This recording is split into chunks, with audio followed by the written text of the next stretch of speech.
천안에도 벚꽃 볼만한 데가 있나요? 많아요? 가려져서 저기 있구나. 벚꽃이 좀 빨리 폈어요, 그죠?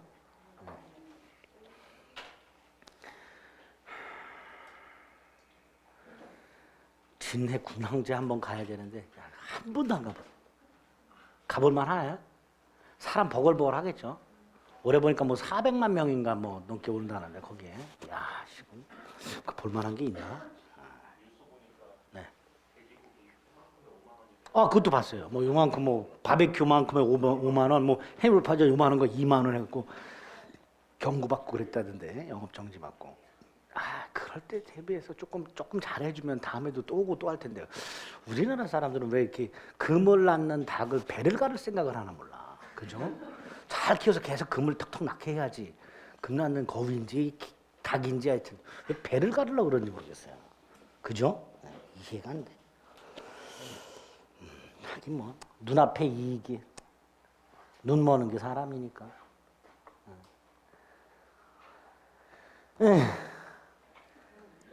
저런 걸 봐도 참 감흥이 없으니 공부하면 그죠? 마음이 있는 대로 삭막해지죠. 공부하다 보면 저거 보고 있다가도 민법 보면 하는 마음 그렇게 되죠. 예전에 한번 저희 애들이 꼬맹일 때 여의도 윤중제를 한번 간 적이 있어요. 벚꽃이 난리나.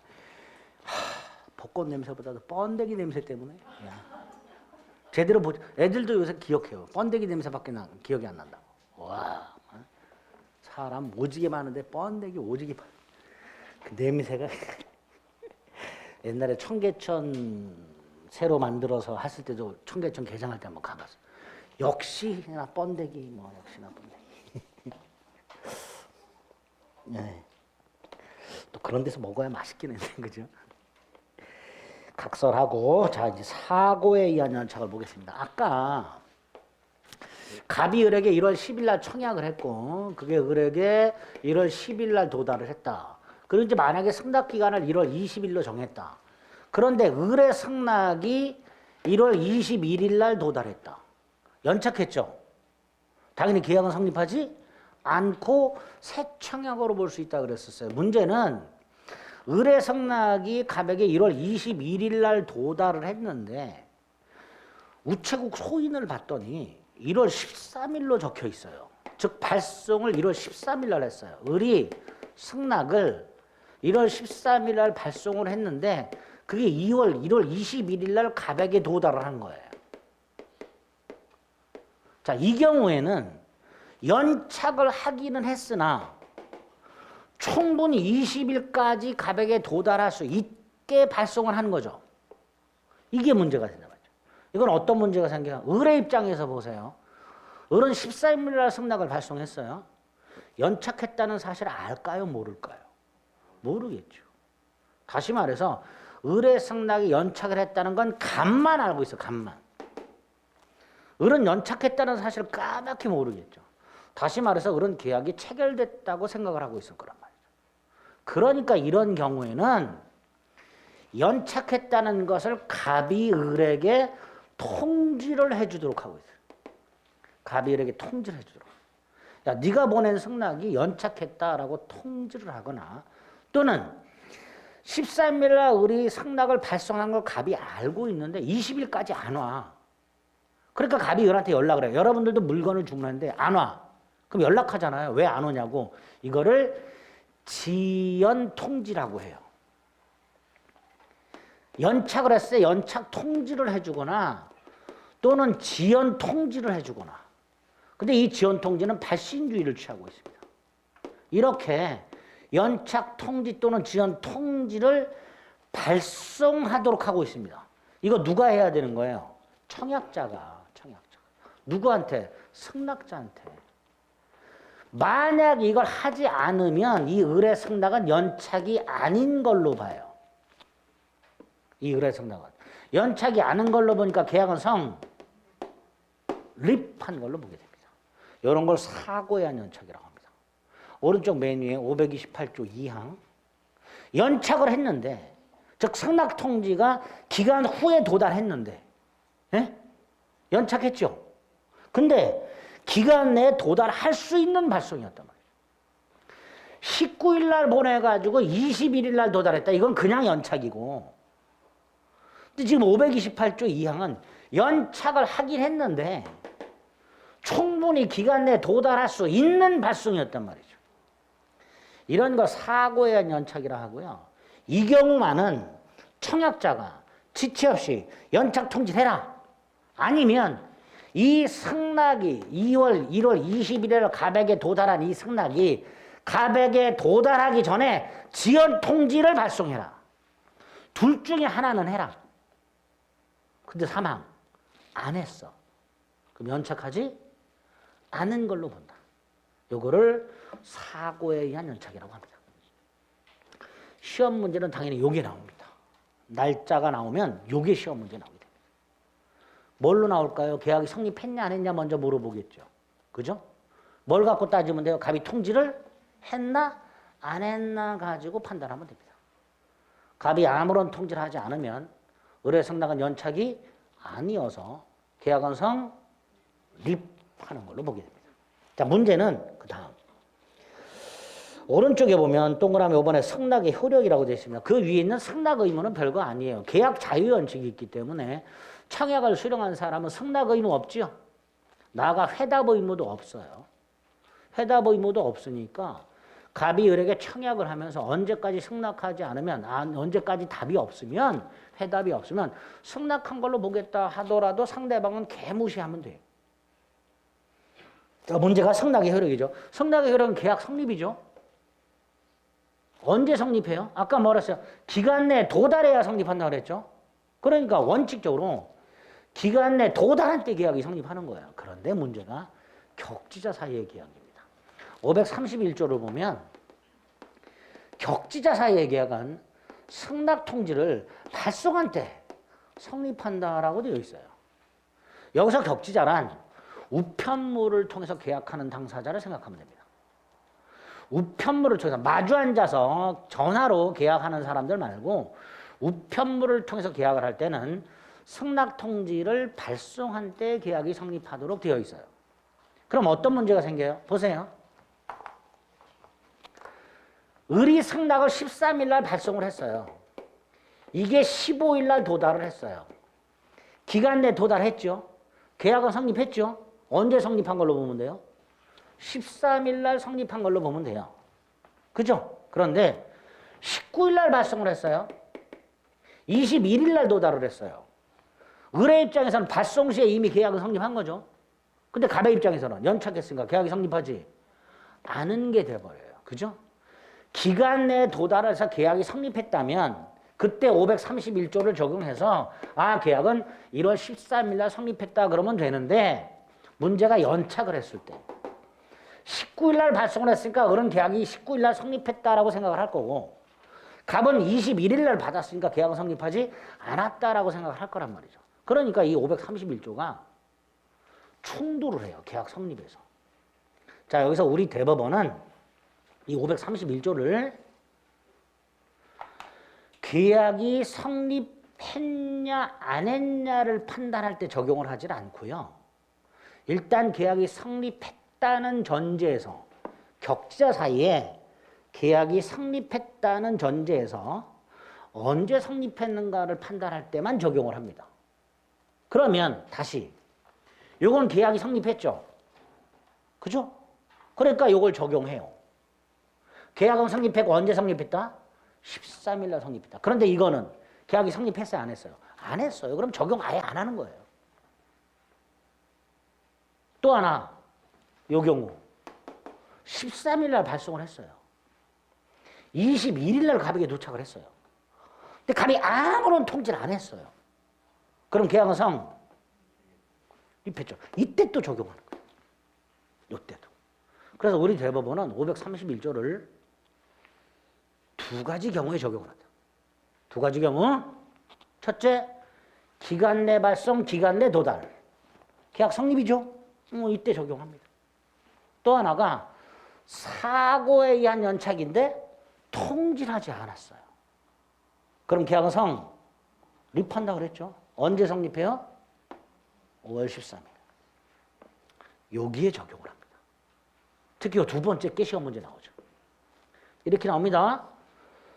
10일날 청약서를 발송했고 10일날 을에게 도달했으며 승낙기간은 1월 20일이다. 그런데 그는 13일날 승낙을 발송했으나 우체국 사정으로 21일날 도달했고 갑은 무시하였다. 갑은 이런 을의 연착한 승낙을 무시하였다. 그럼 뭐예요? 통지하지 않았다죠. 옳은 것은 계약은 1월 13일날 성립하였다. 이렇게 날짜를 넣어서 사고에 의한 연착과 531조를 결합해서 답을 고르라는 문제가 계약 성립에서 제일 어려운 문제입니다. 근데 우리는 지금 충분히 풀 수 있죠? 그것만 대비를 좀 해주시면 됩니다. 531조는 고를 때 써먹는다고 생각하시고 밑에 내용은 안 보셔도 됩니다. 여기까지가 청약과 승낙의 의사합치한 계약 성립이고요. 특히 이 두 가지를 결합했을 때 어떤 결과가 나오는지를 잘 생각을 해두셔야 돼요. 만약에 통지를 했어요. 그럼 연착한 거죠.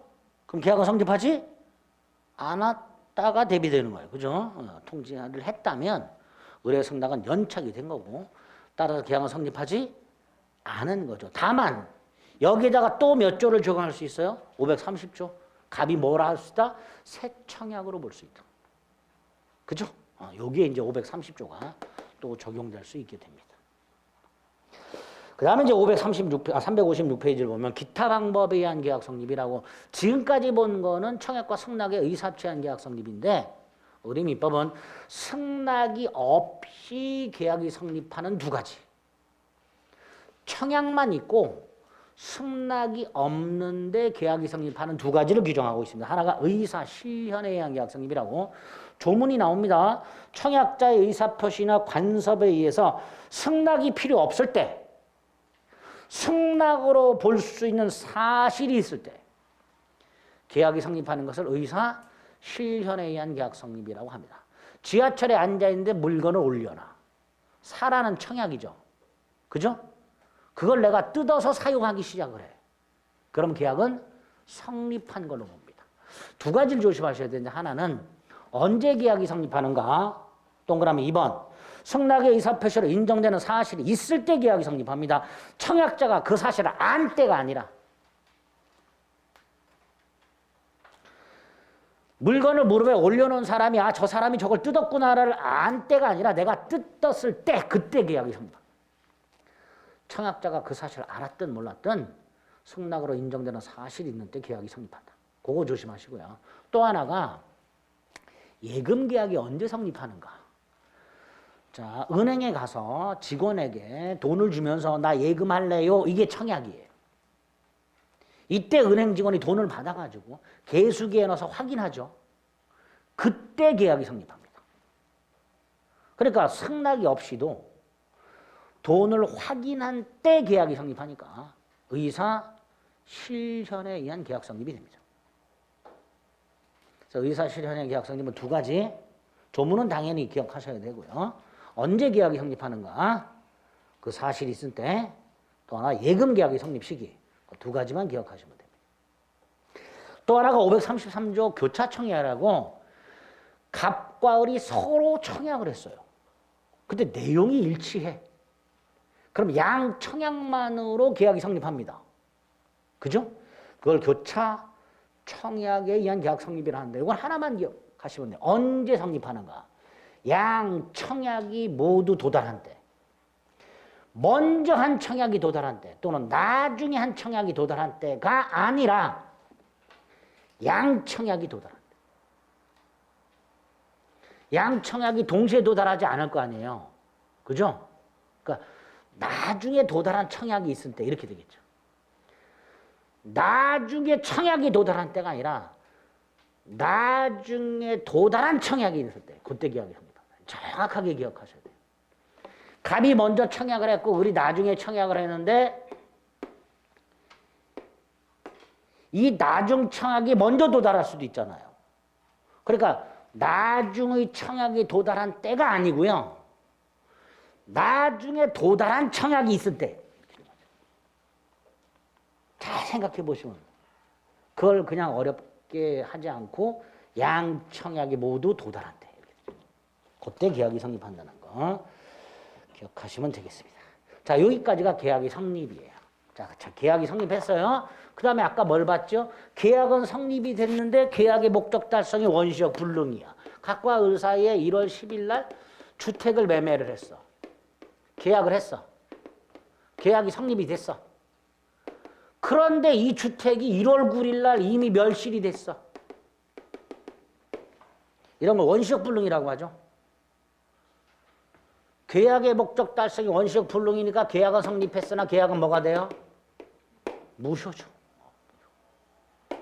계약이 무효니까 이행하기 전이라면 이행할 필요가 없지요. 만약에 을이 계약금을 준 게 있으면 돌려 받으면 되죠. 그게 뭐예요? 부당 이득 반환이죠. 문제가 생겼어요. 갑이란 놈은 이게 멸실됐다는 사실을 알았거나 알 수 있어요. 근데 을은 전혀 모르고 있어요. 이런 경우. 물론 경우의 수가 이것만 있는 건 아니죠. 둘 다 모르는 경우. 둘 다 알고 있는 경우. 이런 경우도 있을 수 있죠. 근데 그 중에서 한쪽은 알았거나 알 수 있었고 상대방은 전혀 모르고 있고 그럼 당연히 이 경우 우리 갑은 을한테 알려줬어야죠. 근데 갑이 그걸 숨기고 계약을 한 거죠. 결국 갑이 사기친 거. 그러니까 이런 경우에 갑은 을에게 뭘 해라? 손해를 배상하도록 하고 있는 거예요. 요거를 계약 체결상의 과실책임이라고 합니다. 오른쪽 조문을 읽어볼게요. 목적이 불능한 계약을 체결해. 그러니까 무슨 불능이에요? 원시적 불능이죠. 목적이 불능한 계약을 체결했어. 그런데 그 불능을 알았거나 알 수 있었던 자는 상대방의 손해를 배상해라. 자, 어떤 손해인지 조금 이따 보고요. 어쨌든 손해를 배상해라. 근데 이 항에 보면 상대방이 알았거나 알 수 있었어. 그럴 때는 적용을 안 해. 자, 상대방이 악의 또는 과실이 있으면 적용을 안 해. 그러니까 적용하려면 상대방은 뭐 해야 돼요? 선의 무과실해야 되죠. 이런 걸 계약 체결상의 과실 책임이라 한다. 그러면 자, 뜻은 지금 봤고요. 요건을 다시 한번 생각해 보는 거예요. 계약은 성립되었으나 원시적 불능으로 무효일 것. 그죠? 원시적 불능으로 무효일 것. 한쪽은 알았거나 알 수 있었을 것. 상대방 선이 무과실일 것. 상대방에 뭐가 생길 것?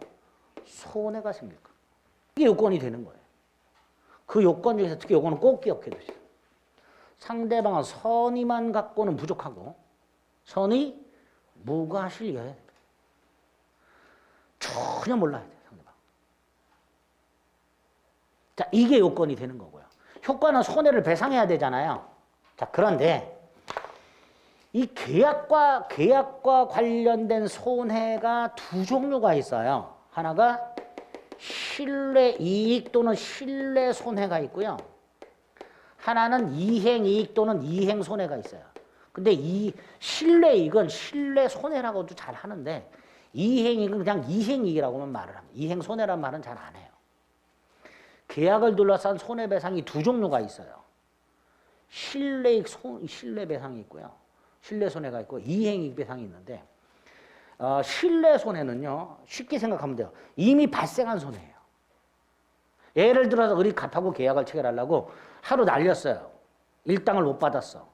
교통비. 갑에게 밥 사줬어. 밥값. 계약금 주려고 이자 주고 빌렸어. 이자. 실제 발생한 손해가 실내이익 실내배상이에요. 반면에 이행이익 이행이익 배상은 발생했어야 할 이익이 발생하지 않았어. 그걸 손해로 보는 거예요. 다시 말해서 실내이익 실내배상은 계약이 무효일 때 발생하는 손해예요. 반면에 이행이익 이행이익 배상은 계약이 유효한데 이행을 안 했어요. 그럼 상대방은 이행을 받았어야 되는데 이행을 못 받았으니 그게 뭐가 되는 거예요? 손해가 되는 거예요. 그래서 실내이익 실내이익하고 이행이익 실내손해하고 이행이익 손해는 간단하게 구별하는 게 계약이 무효냐 유효냐 구별하면 돼요. 근데 지금 이 경우 계약이 무효죠. 그러니까 무슨 이익 배상이에요? 신뢰익 배상이에요. 두 번째, 요놈과 요놈을 계산하면요. 이게 보통 커요. 이건 장차 발생할 수 있는 기대이익이잖아요. 그죠? 이게 더 커요. 그러니까 이게 이거보다 크면 돼요? 안 돼요? 안 되지. 그럼 결론이 뭐예요? 이행이익을 넘지 않는 범위에서 신뢰이익을 배상해라. 이렇게 얘기하죠. 그런데 조문이 문제예요. 위로 올라가 봅니다. 조문에. 읽어보겠습니다. 두 번째 조 상대방이 계약의 유효를 믿었음으로 인하여 받은 손해라고 돼 있죠. 이거는 이런 거예요. 계약이 무효인데 유효라고 믿었기 때문에 받은 손해예요. 그러니까 이게 신뢰이익이 되는 거예요. 그런데 단서에 뭐라고 돼 있어요? 그 배상액은 계약의 유효함으로 인하여 생길 이익이라고 돼 있죠. 해석하면 이렇게 돼요. 계약이 유효해. 그럼 이행을 했어야 돼. 계약이 유효하고 이행을 함으로써 생기는 이익. 그러니까 뭐예요? 이행이익이죠. 그 표현을 매치를 좀 시킬 수 있어요. 계약의 유효를 믿었음. 이게 신뢰죠. 무효인데 유효라고 믿었다 이런 뜻이에요. 반면에 유효함으로 인한 이익이니까 유효하니까 이행을 해야 되죠. 그 이익을 말하는 거예요. 그렇게 매칭을 좀 시킬 수 있어야 됩니다. 아시겠죠? 의, 양가로의, 양가로의 얘를 통해서 의를 기억하시면 되고요. 요건 원시적 불능이죠. 자, 여기서 하나 주시면 이렇게 판례가 나옵니다. 각과 을이요. 50평 아파트를 매매했어요. 자, 아파트. 평수 중요해요, 안 중요해요? 중요하죠. 매매 가격을 정하는 기준이 뭐예요?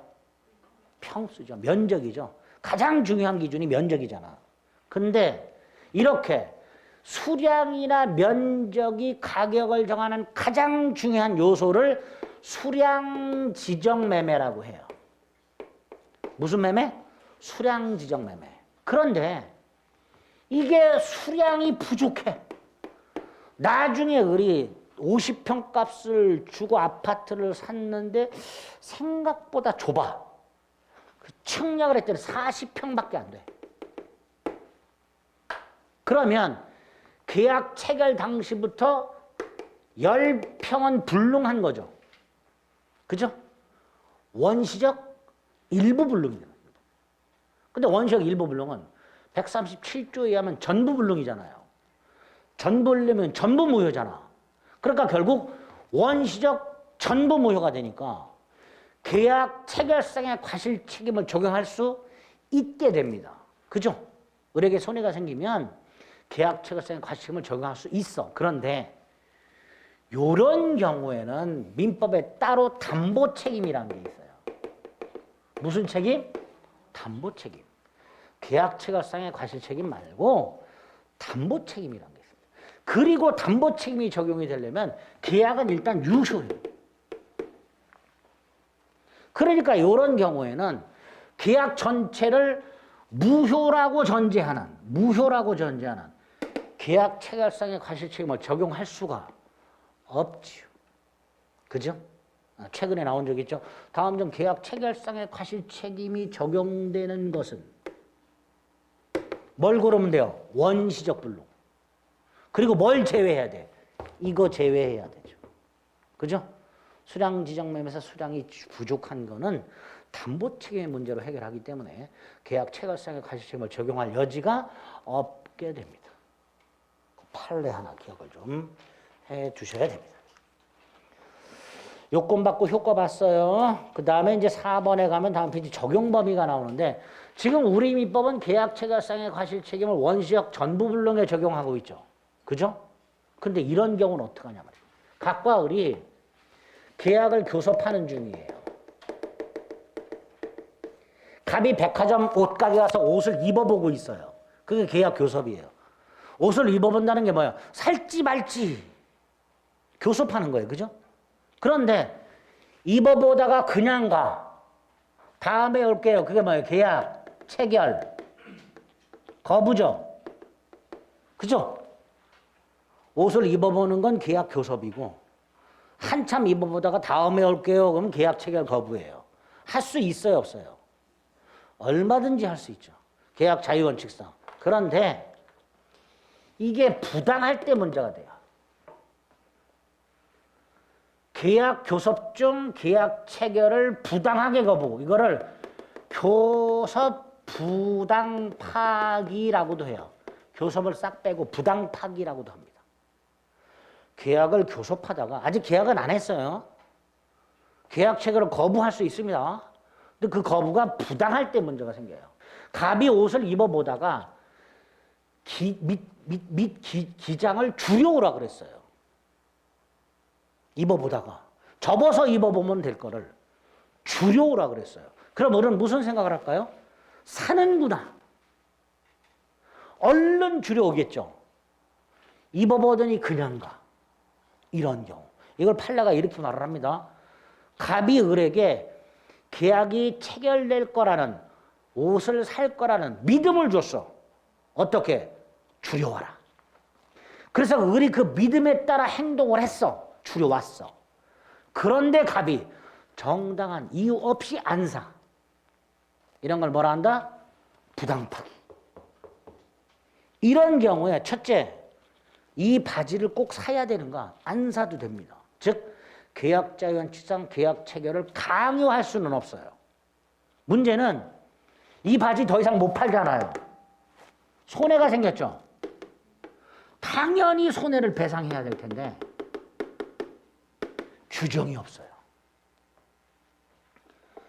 계약한 적이 없죠. 그러니까 이 손해에 대해서 배상하라는 규정이 없어요.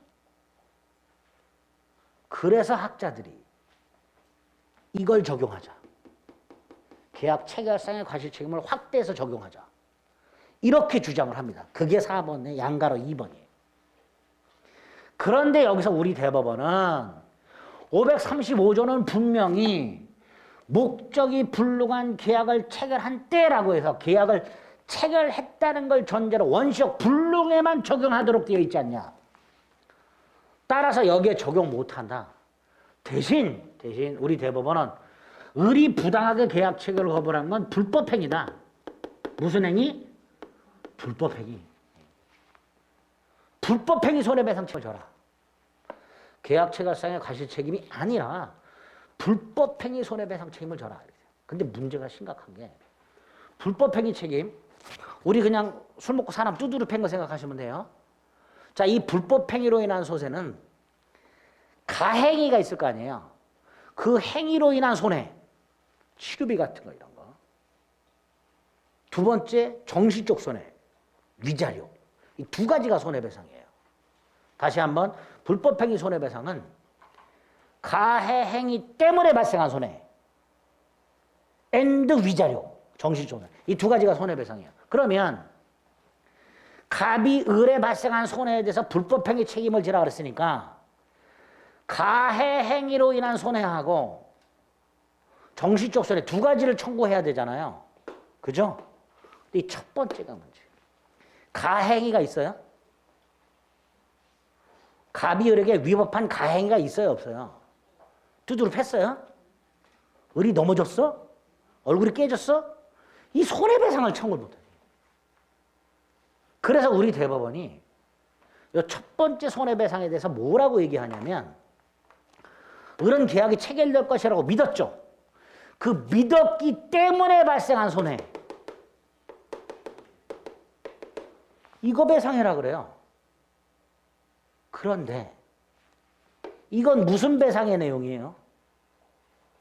계약 체결상의 과실책임의 내용이잖아요. 그래 안 그래요? 그래서 학자들이 봤을 때 우리나라 이 대법원 판례가 좀 이상한 거야. 학자들 중에는 대법관들이 전날 밤 폭탄주 처먹고 나온다. 왜? 불법행위라고 해놓고 이거 적용하면 안 된다 그래 놓고 손해는 이거 배상하라고 하니, 예? 학자들이 봤을 때는 웃기는 판례가 되는 거예요. 그러면 이걸로 갔어. 그럼 여기는 위자료가 있어요, 없어요? 없잖아. 근데 또 위자료는 된대. 그러니까 대법원이 오라락가락하는 거야.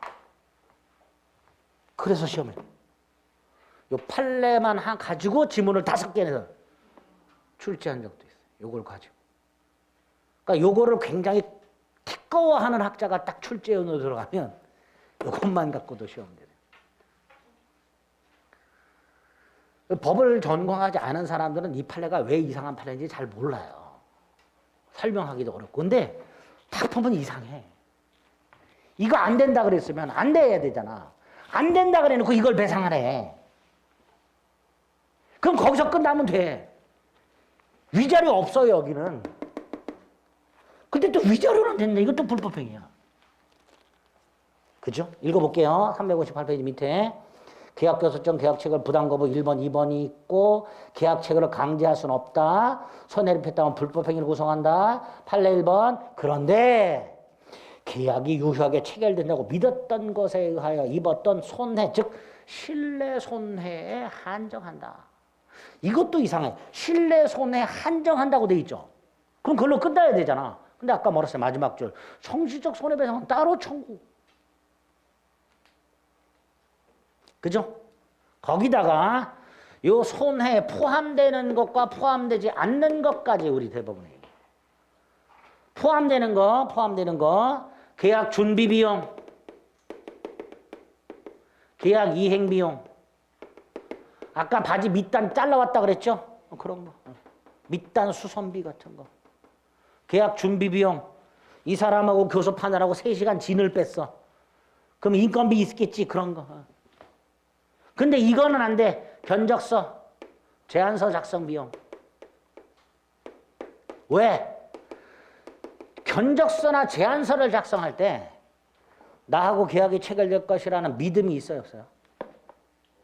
없지요. 제안서를 줄거에 불과하잖아요. 제안서나 견적서를 작성할 때는 내가 쓴 견적서가 제일 괜찮아. 나하고 계약이 체결되면 좋겠는데 라고 희망이 있을 뿐 나하고 계약이 꼭 체결될 것이라는 믿음은 없는 상태예요.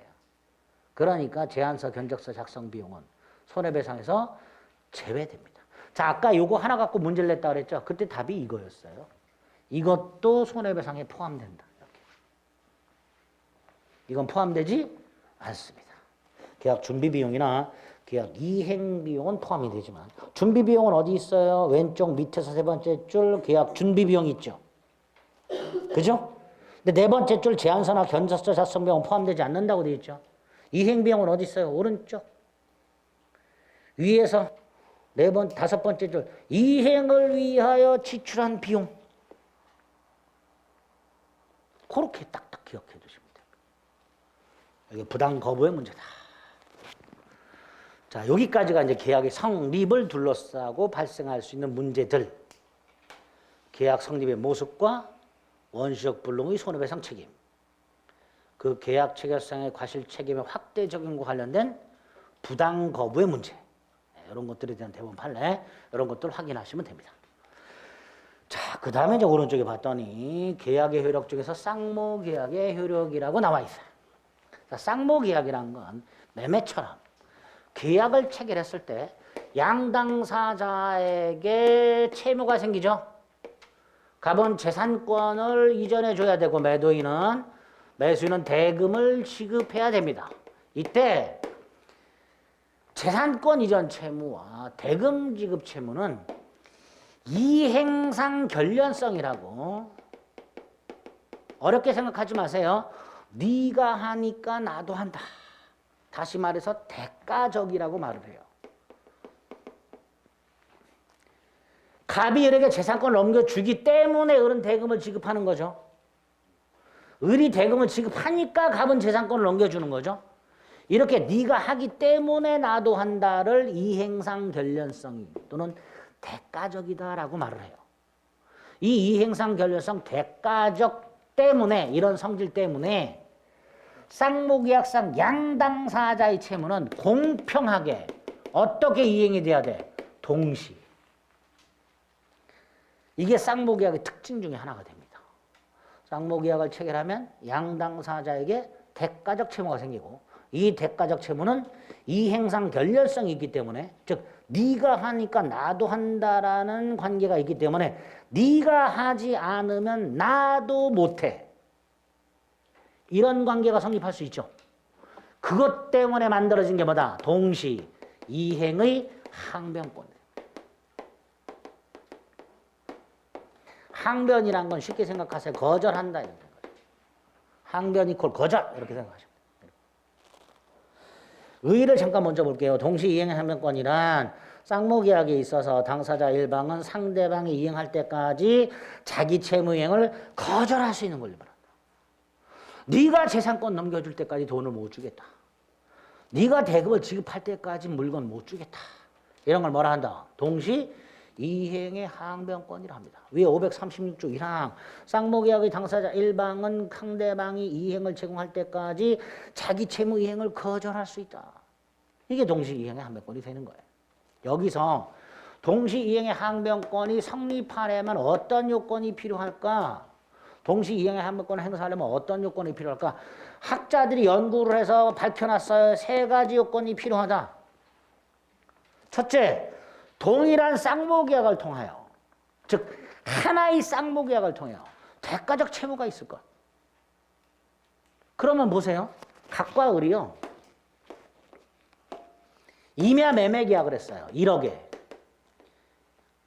대가적 채무가 뭐예요? 임야 소유권 이전과 대금 지급이죠. 결국 갑과 을의 임야 매매 계약을 하면 갑이 임야 소유권을 넘겨주는 것과 을이 대금을 지급하는 게 동시행관계가 되는 거예요. 그런데 특약을 했네요. 별개의 약정을 했어요. 뭘 약정했냐? 갑은 묘지 2기를 이전한다. 갑은 이 임야 내에 있는 묘지 2기를 이전한다. 특약을 했어요. 자, 이때 갑의 묘지 2기 이전 채무, 임야 매매 계약을 통해 발생한 채무예요? 아니죠. 별개의 약정을 통한 채무죠. 이거는 원래 대금직과 동시행관계도 아니다. 아니다. 따로 요거를 대금직과 동시에 하기로 약속하지 않는 한 이건 동시행관계가 될 수 없다. 그게 첫 번째로. 쌍방이 서로 채무를 부담해도 별개의 원인에 의하여 생길 때, 그죠? 별개의 약정을 통해 생길 때, 이때는 동시행관계가 아닌 게 원칙입니다. 그 첫 번째 요건이 쌍무계약상 채무끼리 동시행관계예요. 여기 보세요. 별개의 약정을 통해 생긴 채무는 원칙적으로 동시행관계가 아니다. 이게 첫 번째. 첫 번째 요건에서 첫 번째 나오는 요건. 한 장을 넘깁니다. 동그라미 3번. 여기까지만 체크하면 돼요. 동그라미 3번을 봤더니 채권양도 채무인수라고 돼 있죠. 자, 채권양도 봅니다. 갑이 대금 채권을 병한테 팔았어. 병이 1억을 내놓으라고 해. 그런데 을은 아직 갑부터 소유권을 안 넘겨받은 상태야. 을 병에게 나 갑부터 소유권 넘겨받을 때까지 돈 못 주겠다라고 할 수 있어야지요. 그럼 채권이 양도됐다. 동시항변권은 소멸하지 않는다가 되겠죠. 채무인수. 을이 1억 채무를 정이 인수했어. 갑이 정한테 1억을 내놓으라 그랬어. 근데 아직 갑은 을에게 소유권 넘겨주기 전이야. 정이 갑에게 이렇게 말해. 네가 을에게 소유권 넘겨줄 때까지 돈 못 줘. 라고 할 수 있겠지요. 결국 정리하면 채권이 양도되거나 채무가 인수됐다 하더라도, 즉 당사자가 바뀌었다 하더라도 계약 내용이 변경된 건 아니지요. 따라서 항변권을 소멸하지 않는다. 그대로 존속한다. 그게 동그라미 3번 잘 나옵니다. 특히 채권 양도. 4번 이것도 잘 나옵니다. 갑의 임야가 갑의 잘못으로 멸실이 돼요. 그럼 갑은 소유권 못 넘겨주죠. 즉 갑의 채무가 이행불능이 됐어. 그러면 갑은 더 이상 소유권을 넘겨주지 못하고 손해를 배상해야 돼. 이때 을은 계약을 해제하고 손해배상을 청구할 수 있어요. 이때 계약을 해제하면 의뢰채무는 소멸합니다. 그런데 의리 계약을 해제하지 않고 있는 상태. 그러면 의뢰채무는 그대로 남아있죠. 이때 요 손해배상 채무와 의뢰채무는 여전히 동시행관계다. 그게 4번. 어느 일방의 채무가 이행불능으로 손해배상 채무로 바뀌었을 때 상대방이 계약을 해제하지 않는 한 거기 전제로 깔려 있고요. 상대방 채무와 여전히 동시 이행관계다. 자, 첫 번째 요건에서 지금 체크해드린 그 세 가지. 특약상 채무는 원칙적으로 동시행관계가 아니다. 채권량도 채무 인수의 경우 항변권 소멸하지 않는다. 이행불능 손해배상 채무와 상대방 채무는 여전히 동시행관계다. 이 세 가지 지문이 아주 잘 나옵니다. 첫 번째 요건에서. 두 번째 요건, 양채무가 모두 이행기여야 돼요. 자, 근데 이 양채무가 모두 이행기라는 건 이렇게도 말할 수 있습니다. 상대방도 이행기. 여기서 상대방이란 청구하는 사람을 말합니다. 예를 들어서 갑이 을에게 대금을 청구해요. 대금 지금 날짜가 됐으니까 청구했겠죠. 이때 청구를 받은 사람 입장에서 바라본 상대방 갑. 얘도 이행기. 그러니까 결국 뭐예요? 양채무 모두 이행기가 되겠죠. 양채무 모두 이행기라고 하면 참 좋은데 보통 그냥 상대방도 이행기라고 말을 해요. 여기서 상대방이란 청구하는 사람을 말합니다. 당연하죠. 당연하죠. 그러니까 예를 들어서 을이 잔금을 주고 갑이 소유권을 넘겨주기로 했어. 이게 동시행관계가 되는 거예요. 그죠? 근데 을이 중간에 중도금을 먼저 주기로 했어. 중도금 지금 날짜가 됐어. 갑은 아직 이행기가 아니잖아요. 그럼 이때는 을은 항변권 행사할 수 있다 없다? 없겠지. 그게 앞에 359페이지 536조 1항 단서 359페이지 536조 1항 단서. 그러나 상대방 채무가 이때 상대방이 누구라고요? 청구하는 사람. 청구받은 사람 입장에서 봤을 때 청구하는 사람은 아직 변제기가 아니야. 이거 뭐예요? 이거. 을이 중도금 청구를 받았어. 갑은 아직 이행기가 아니야. 그럼 그러하지 아니하다 항변권 행사할 수 없다. 거절할 수 없다. 그게 단서예요. 자, 여기까지는 어렵지 않죠? 근데 2항이 문제예요. 2항이 뭐라고 돼 있어요? 당사자 일방이 을이 상대방 갑에게 먼저 이행을 해야 되는데 이거 말하죠. 을이 갑에게 먼저 중도금을 줘야 되는데 그다음 상대방 갑 이행기에 이행이 곤란한 현저한 사유가 있더라.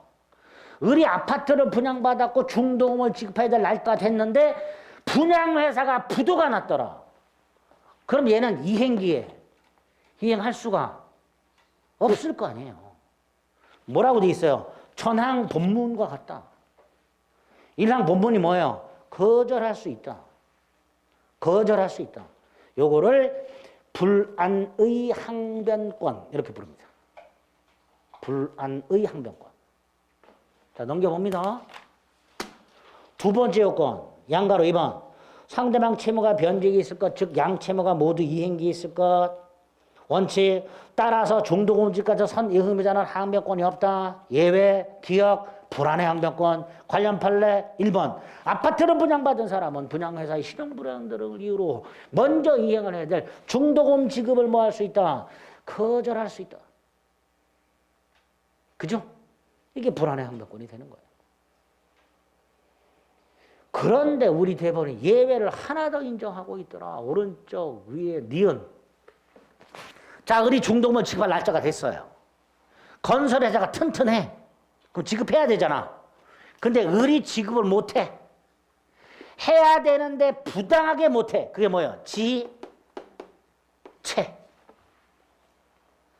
정당하게 거절하는 게 항변권이에요. 부당하게 거절하는 게 지체입니다. 우리가 흔히 말하는 연체.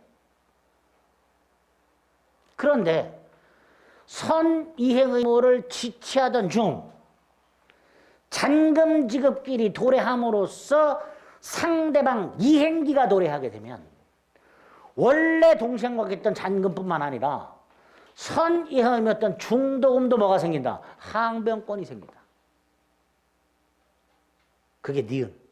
읽어볼게요. 매수인이 먼저 이행을 해야 할 중도금 지급을 하지 아니한 채 해야 되는데 안 했죠.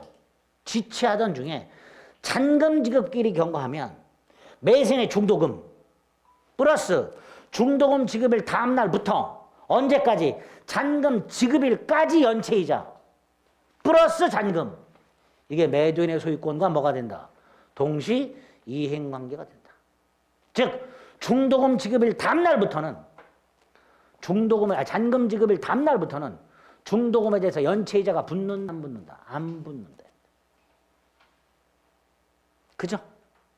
이걸 동생관계로 생각하지 않으면 잔금 지급끼리 되는데 갑이 물건 안 줘요. 그럼 잔금 지급을 거절하겠지. 중도금에 대해서 계속 연체이자가 붙는 문제가 생겨요. 그죠? 그러니까 어쩔 수 없이 이것도 동시 이행관계로 할 수밖에 없게 됩니다.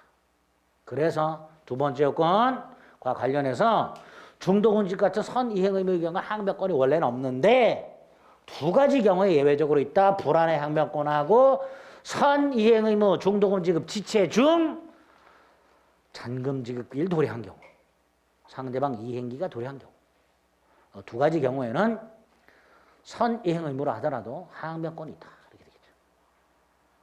됐죠? 이게 두 번째 요건에서 기억할 거예요. 세 번째 요건이 뭐예요?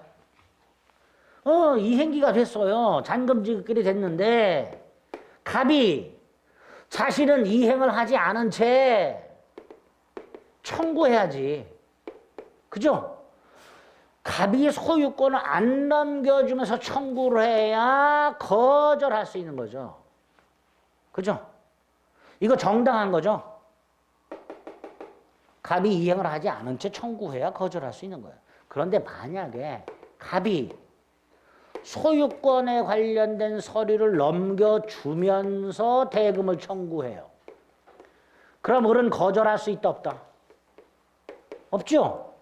항변권 행사를 못하죠. 대금 지급해야 되잖아요. 만약에 이 상황에서 대금을 지급하지 않으면 뭐가 되는 거예요? 그때는 지체가 되는 거예요. 그죠? 다시 한번요. 갑이 잔금 지급기일 날 물건을 넘겨주면서 대목을 청구해. 그럼 을은 돈 못 줘 소리 못 하잖아요. 돈 줘야 되잖아. 안 주면 뭐가 되는 거예요? 지체가 되는 거예요. 여기서 어떤 문제가 생겨요? 며칠 있다가 갑이 며칠 있다가 이행 제공을 중단한 채 다시 청구하는 경우, 이때 을이 항변권 행사할 수 있는가에 문제가 생기는 거예요. 왜? 이때 항변권이 소멸했냐 말이죠. 소멸했을까요? 안 했을까요? 밑에 보세요. 처음에 갑이 소유권 넘기면서 돈 달라고 그랬어요. 근데 을이 돈을 못 주고 있는 상태야. 근데 며칠 있다가 소유권 안 넘겨주면서 다시 돈을 달라고 그래. 을 이때 거절할 수 있어야 돼요? 없어야 돼요? 여러분이 을이에요? 예? 을로 빙의를 해? 예? 잔금 지급길 날 갑이 소유권 넘겨주면서 여러분한테 돈을 달라고 그랬어요. 근데 여러분이 돈을 마련해서 못 주고 있어. 며칠 있다가 갑이 여러분에게 다시 내놓으래. 근데 안 넘겨주면서 내놓으래. 그럼 나 못 주겠다고 할 수 있어야죠.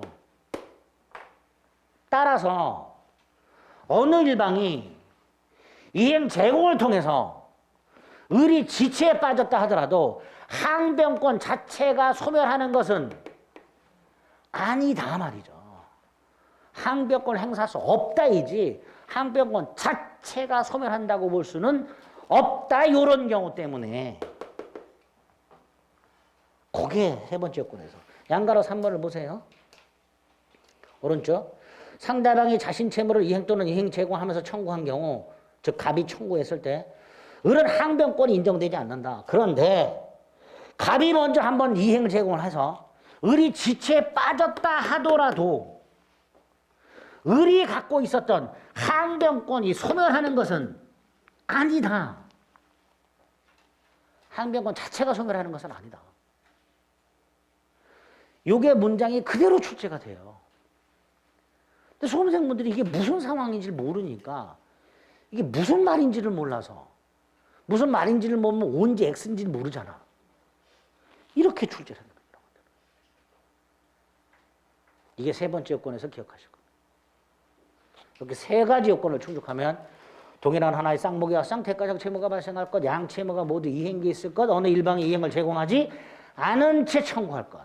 그 세 가지 요건을 머릿속에 딱 바꾼 다음에 지금 체크해드린 거 몇 가지 문제가 되는 것도 그걸 추가해서 딱 머릿속에 기억을 해주시면 돼요. 자, 이렇게 항변권이 생겼어. 3번의 효력. 자, 일반 기본적인 효력이 뭐예요?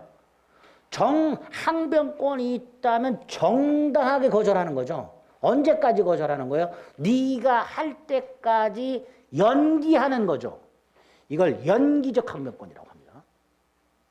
두 번째, 정당하게 거절하는 거죠. 부당하게 거절하는 걸 뭐라 그랬어요?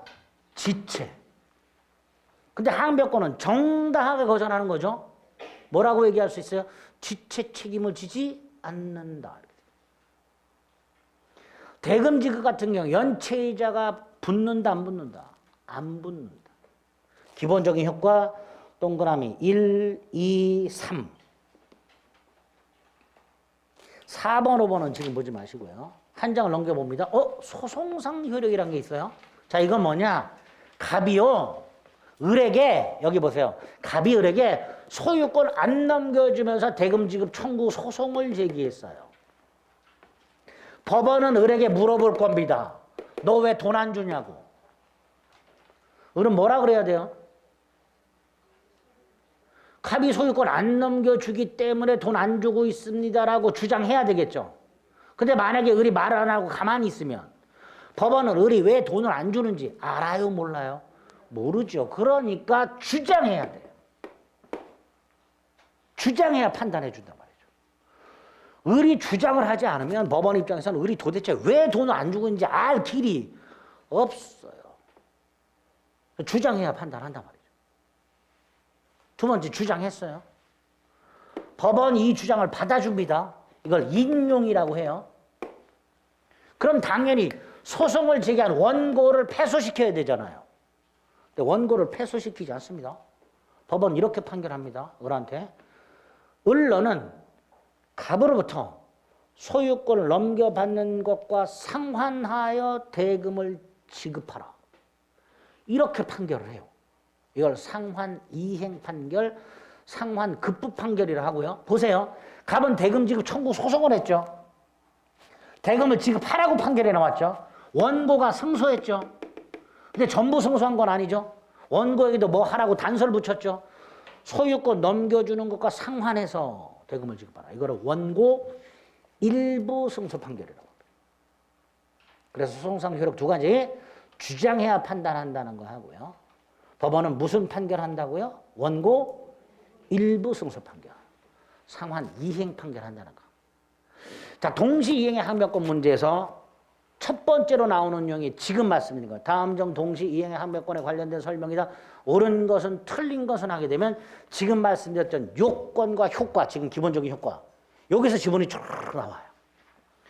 이런 형태의 문제가 하나 있고요. 또 하나가 박스를 치든 뭐 하든 양당사자의 의무가 동시이행 관계인지 아닌지를 판단해라. 주로 이제 박스 같은 거 쳐놓고 다음 중 동시이행 관계인 것은 아닌 것은 골라라. 이렇게 나와. 그거는 밑에 4번 동시이행 항변권의 확대 적용이라고 되어 있죠. 여기에 있는 것들은요. 원칙적으로 쌍모 계약을 통해서 발생하는 대가적 채무가 아니야. 그런데 양가를 법이, 양가를 판례가 동시행관계다라고 확대해서 인정하고 있는 것들이에요. 반면에 오른쪽 하단에 보면 동시행관계가 아닌 거라고 돼 있죠. 시험 문제는요, 동생관계인 거 아닌 것을 골라라 라고만 문제가 나와요. 그러니까 우리는 동생관계 아닌 것만 외우면 됩니다. 동시이행관계, 예전에는요, 조금 심하게 명문 규정에 한 동생관계를 골라라. 이딴 식으로 문제를 낸 적도 있었어요. 미친놈들이죠. 우리는 그런 거 몰라도 돼. 하여튼 옛날 출제하는 것 중에 또라이들이 좀 있어요. 우리는 동생관계 아닌 것만 기억해 봅니다. 자, 몇 가지 중요한 거 기억합니다. 첫 번째, 변제와 채권증서 반환이라고 돼 있어요. 오른쪽 하단에 있는 거 외웁니다. 자, 여기서 채권증서가 뭐냐? 차용증 생각하면 돼요. 돈 빌리면서 차용증 써주죠. 돈 갚으면서 돌려받아야 되느냐? 안 받아도 돼요. 돈 갚으면서 영수증만 받으면 됩니다. 그래서 왼쪽에 보면 판례가 인정하는 경우 중에 동그라미 1번에 변제와 영수증 교부가 있어요. 이게 동생관계예요. 따라서 변제와 차용증 반환한 동생관계가 아닙니다. 자, 두 번째, 여러분들이 은행 가서 담보대출 받으면서 저당권 설정합니다. 나중에 돈을 갚으면서 저당권 말소해야 됩니다. 이게 동생관계냐? 아닙니다. 변제와 담보권 말소, 동생관계 아닙니다. 이건 나중에 담보물권 가서 볼 건데요. 여러분들이 은행 가서 돈을 갚는 순간 은행의 저당권은 그냥 소멸해요. 돈을 갚는 순간. 돈 갚는 것하고 담보권 말소는 동생관계가 아닙니다. 세 번째, 이건 우리 봤죠. 토지거래 허가구에서 허가전 거래 행위. 유동적 무효죠. 대금 지급 의무 자체가 없죠. 그런 허가 신청 절차 협력 의무는 있죠. 그러니까 허가 신청 절차 협력 의무와 대금 지급 의무는 동생관계가 아니지. 대금 지급 의무 자체가 없으니까. 그죠? 자, 4번. 주택임대차보호법이나 상가건물임대차보호법에 가면요, 임차권 등기명령이라는 제도가 있어요. 임대인이 보증금을 돌려받지 못한 채 기존 주택 임차권 등기명령에서 등기를 하고 전출한 경우, 나중에 임대인이 보증금을 돌려줄 때 그 등기 말소와 동생관계냐? 아니다. 보증금 반환이 먼저 이루어져야 한다. 1, 2, 3, 4 잘 나옵니다. 자, 5번. 갑 A2 을 근저당권 또는 저당권. 자, 갑이 돈을 갚지 않아요. 그럼 을은 땅을 경매 넣어요. 그죠? 법원에 의해서 병이 경락을 받아요. 법원은 법원에다가 대금을 납부합니다. 법원은 이걸 가지고 배당을 실시합니다. 경매 가장 기본적인 절차죠. 돈을 못 받은 채권자가 경매를 놓고 법원이 매각 허가하고 대금 납부하고 배당합니다. 그리고 법원은 등기소유 촉탁해서 얘 이름으로 소유권 등기까지 해줘요. 경매 끝났죠. 그런데 이게 무효야. 경매가 무효였어. 그럼 어떻게 돼요? 배당금 돌려줘야 되죠. 등기 돌려줘야 되죠. 경락받은 자의 등기 말소 의무와 배당받은 근저당권자의 배당금 반환 의무. 자, 이행의 상대방이 같은 사람이에요? 다른 사람이에요? 다르죠.